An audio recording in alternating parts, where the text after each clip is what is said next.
எந்த ஸ்டேஜா இருந்தாலும் பரவாயில்லைங்கய்யா. இந்த உலகத்திலே ஒரு அதிசயம் என்னன்னா, நம்ம உடம்புல உள்ள கல்லீரல் தான். இந்த கல்லீரல மரம் அப்படின்னு ஒப்பிடுறாங்க.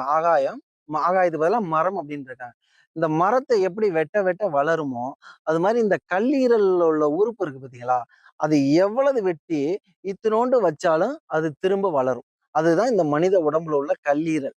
அது வளரும் போம்போது திரும்ப நான் மெடிசின் எடுத்துக்கலாமான்னா, கண்டிப்பாக தேவையான எனக்கு தெரிஞ்சு தேவையில்லைங்க.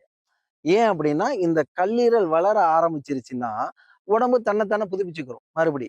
புதுப்பிச்சு இந்த உடம்புக்கு தேவையானபடி அத அடாப்டேஷன் பண்ணி பக்குவப்படுத்தி, அது உடம்பு ஈஸியா கொண்டு வந்துரும். அதுக்கு மெடிசின் சப்போர்ட்டா அப்படின்னா, எனக்கு தெரிஞ்சு மெடிசின் சப்போர்ட் இல்ல. மெடிசின்ஸ்னால இந்த லிவர சரி பண்ண முடியுமா?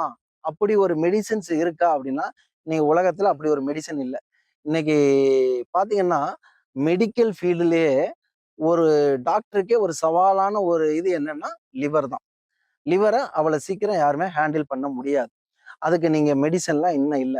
நார்மலா உள்ள நோய்கள குணப்படுத்துறதுக்கே இன்னும் மருந்துகள் கண்டுபிடிக்கப்படவில்லை.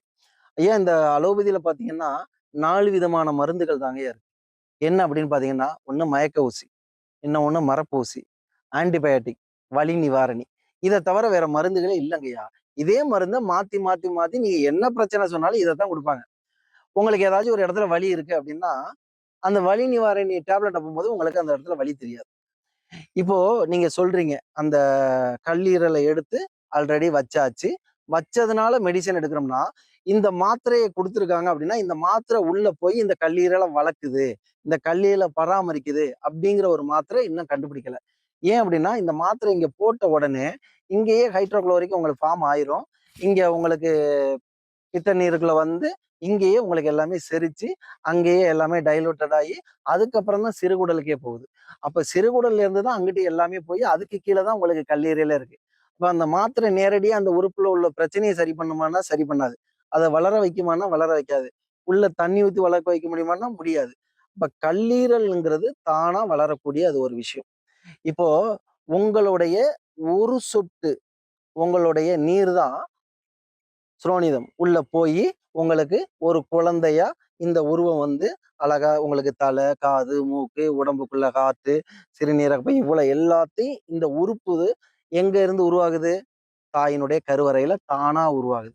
அப்படி உருவான ஒரு உறுப்ப, வெளியிலேருந்து ஒரு உறுப்ப கொண்டு சரி பண்ண முடியுமான்னா, எந்த காலத்திலயும் முடியாது. இந்த மனிதனுடைய உடலுக்குள்ள யாராலயும் இன்டர்ஃபேர் எப்போதும் பண்ண முடியாது. இந்த உடம்பு தன்னைத்தானே சரி பண்ணிக்கிறோம். அதுக்கு ஆற்றல் தேவை. அந்த ஆற்றல தான் நாங்க குடுக்குறோம் அப்படின்னு சொல்லிட்டு மெடிசின்ஸ் குடுக்குறாங்க. அதுக்கு பேர் தான் மருந்து. மறு உந்துதல் அப்படின்னு சொல்லுவாங்க சித்த மருத்துவத்துல. மறு உந்துதல். அப்ப இந்த உடம்புக்கான மறு உந்துதல். ஒரு ஆற்றல குடுக்கும்போது இந்த உடம்பு அத எடுத்துக்கிட்டு வேலை செய்ய ஆரம்பிக்கும். அதுதான் மெடிசினுடைய தன்மையே தவிர, மெடிசின்ஸ் நிப்பாட்டிட்டா அதுக்கு சரியாயிருமான்னா 100% சரியாயிருங்க. மெடிசின் எடுத்துக்கிறதுனால தான் அது சரியாகுதான்னா, இல்ல. அது வந்து நம்மளோட நம்பிக்கை, நம்மளோட நர்வஸ் சிஸ்டத்துல மட்டும் தான் அது வேலை செய்யும். அதனால மெடிசின்ஸுக்கும் அதுக்கும் சம்மந்தம் இல்லங்க. நன்றி.